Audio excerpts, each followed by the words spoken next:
Olá pessoal, sejam bem-vindos a mais um episódio do Biquíni de Primeira Viagem. E hoje é o assunto que vocês tanto me pediram e que está sendo tão aguardado, as poses. Essa hora finalmente chegou, gente! Para falar de pose não dá para falar só em um vídeo disso, porque é muito mais complexo do que vocês podem imaginar, tem tantos detalhes. Então eu optei por dividir, fragmentar o assunto em 2 ou 3 vídeos, Eu ainda vou ver como que eu vou fazer os próximos. Esse primeiro vai ser para falar alguns conceitos que são muito importantes vocês saberem antes de partir para a prática. É fundamental que vocês conheçam e entendam alguns princípios para vocês poderem depois botar isso em prática de forma mais eficiente, Então esse primeiro vídeo vai ser mais de conversa e depois nos próximos vídeos que eu vou fazer pose mesmo, mostrando para vocês, o que é, como que faz cada um e tudo mais. Primeiro conceito, você tem que entender que a pose não é só um protocolo do campeonato que você tem que ficar parada lá para o árbitro avaliar o seu físico. Não é isso. Você já vai estar sendo avaliado o tempo todo a partir do momento que você pisou no palco. Fazendo pose ou não fazendo pose, você vai ser avaliada de qualquer jeito. Então, para que serve a pose? A pose é uma ferramenta sua. É para você mostrar para o árbitro o que você quer que ele veja. Da mesma forma que a gente faz pose na hora de tirar foto, que a gente vê, ai não, essa não é melhor. Vamos tirar assim, você faz a pose, você põe a mão na cintura. Por quê? Para melhorar a sua silhueta, o seu rosto na hora da foto. Funciona do mesmo jeito quando você tá lá em cima do palco. Você faz a pose para o árbitro te enxergar de um jeito diferente do que você realmente é. E é bem isso mesmo. Você faz a pose para valorizar o que você tem de bom e esconder o que você tem de ruim. Por isso, a pose é algo tão individual. Não é porque uma pose fica bom para um atleta que essa pose vai servir para você, porque o seu físico é diferente daquela outra atleta. Então, você tem que ter isso em mente. A pose não é uma coisa padrão para todo mundo, para ele poder avaliar todo mundo na mesma pose. Pelo menos na NPC não funciona desse jeito. A pose de frente é livre, cada um escolhe a pose que te favorece mais. Então você vai e faz a pose que valoriza mais o seu físico, certo? Dito isso, eu reforço aqui a importância de você ter alguém te acompanhando nessa parte das poses, tá? Porque você precisa de alguém vendo você, um olhar externo, que vai avaliar o que o seu físico tem de bom, o que não tem de bom, e qual que é a pose que encaixa melhor para você. Nesse sentido, eu já quero deixar aqui a minha recomendação do André Pierin, que foi o meu professor de pose. E, gente, sinceramente, fez toda a diferença. Tem muitos detalhes envolvendo a parte das poses e que você não conhece. Então, faça um acompanhamento com alguém que domina o assunto, Tem muitas atletas aí que fazem consultoria também, é válido. Mas a minha recomendação eu mando pro pajé, que é o André Pierin, porque o cara é árbitro, então ele sabe o que ele quer ver, entendeu? Ele sabe o que os outros árbitros que estão lá te avaliando querem enxergar. Então não tem pessoa melhor para você botar o seu corpinho ali. Vai no pajé que não tem erro. Outra coisa que é importante você saber também, além das poses, que é a parte que você tá parada lá, entre uma pose e outra, existem os movimentos de transição de pose, que é quando você vai sair de uma pose para montar a outra, você faz alguns movimentos, nessa transição. E esses movimentos são tão importantes quanto a pose, tá? Porque imagina você lá, tá na pose. E aí você vai mudar para pose de costas, por exemplo. Imagina, você está aqui, aí vai mudar para pose de costas. Você só vira e faz. Fica feio, não fica? Então, o ideal é que você faça uma transição. Então, você está aqui, vai precisar trocar de perna, joga o peso, Tá. E aí você para e monta a pose aqui, tá bom? E os movimentos e as poses, as passadas de transição, são avaliadas pelos árbitros também.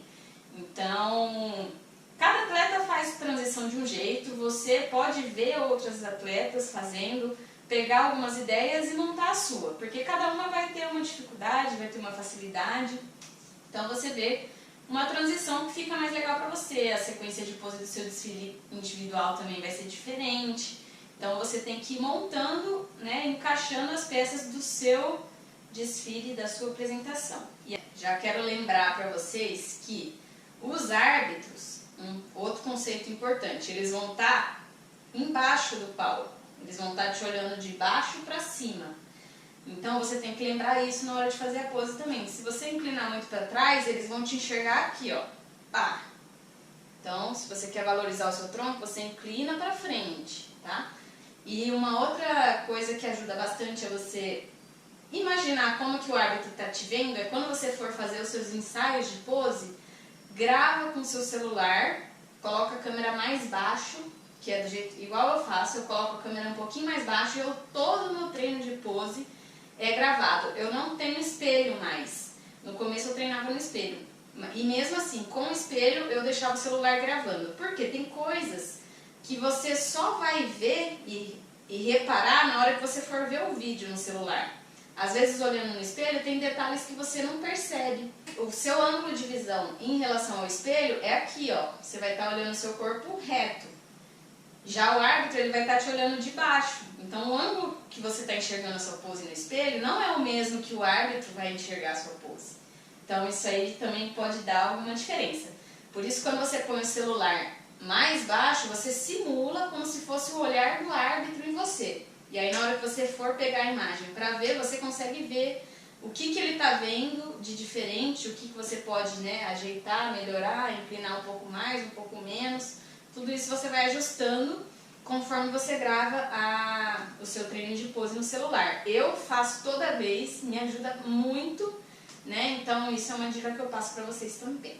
Por último, o último conceito que eu quero passar para vocês, porque no próximo vídeo eu já vou começar a falar das poses mesmo, né? As poses de frente e as poses de costa. E uma coisa que vocês têm que saber, que no nosso corpo, na hora de montar a pose, existem alguns pontos de articulação que você vai girar, né, de acordo com a pose que você vai montar. Os principais: pé, né, o tornozelo, a articulação do tornozelo. Vê, olha só a diferença que dá. Eu vou mexer só o meu pé, tá? O resto vai mexer por consequência, mas eu vou girar o pé, ó. Pé pra frente, pé pra dentro e pé pra fora, tá? Beleza, é uma das articulações. A outra articulação que você pode mexer de maneira isolada, joelho. Joelho você pode rodar ele, ó. Vou botar meu pé aqui de frente, eu vou rodar só o joelho, para vocês verem a diferença. Repara como que o meu quadríceps aqui vai aparecer mais ou menos de acordo com o que eu giro meu joelho, ó. Girei o joelho para fora, o pé tá do mesmo jeito, o joelho tá para fora. Agora eu rodei o joelho para dentro, joelho para fora, entendeu? Tudo isso são articulações que você pode usar na hora de montar a sua pose. O quadril é o outro ponto de articulação importante, que você pode rotacionar ele, né? E também, além dessa rotação lateral, você pode inclinar ele em diferentes ângulos, né? A maioria das vezes a gente vai ficar com o quadril assim. Tem que fazer essa hiperlordose, porque isso valoriza a sua linha de cintura aqui, ó. A relação cintura-quadril aumenta quando você faz assim, quando você dá uma inclinadinha para frente. Beleza. Outro ponto de articulação importante que a gente usa nas poses, o tronco, né? Nas poses de frente, principalmente, a gente vai usar muito esse movimento do tronco de girar, de preferência independente do quadril, sem fazer isso, né? Geralmente o quadril vai para um lado e o tronco vai para o outro. Nas poses, geralmente é isso que acontece. A gente torce o quadril para um lado e joga o tronco para o outro. Mesma coisa desse lado, né? Nessa pose aqui também, o quadril tá para cá, você joga o tronco para lá. Então é o tempo todo assim. Em geral, o movimento do quadril é ao contrário do movimento do tronco. E por último, a articulação dos ombros, que você pode deixar ele mais para frente ou mais para trás. Então, ó, aqui, imagina, já girei o tronco, ó, vou montar a pose. O quadril tá aqui, girei o tronco e agora eu vou girar o ombro, entendeu? Ó, esse movimento, certo? Então é isso. Bom, de conceitos são esses que vocês já anotam tudo aí que eu falei, deixa no caderninho salvo. Principalmente essa parte dos pontos de articulação e de rotação que eu falei, né? E às vezes a gente vê duas atletas fazendo uma pose que parece a mesma, mas não é, porque às vezes uma tá com o joelho um pouquinho mais rodado para fora e a outra tá mais para dentro. Isso dá uma diferença grande, tá? Então, por mais que às vezes pareça que a pose é a mesma, na verdade não é. Tem alguns detalhezinhos diferentes e esses detalhes estão nesses pontos de rotação. Então, isso é uma coisa muito importante. Gente, por hoje é só. Eu espero que tenha ajudado vocês. Então, deixa tudo anotadinho aí.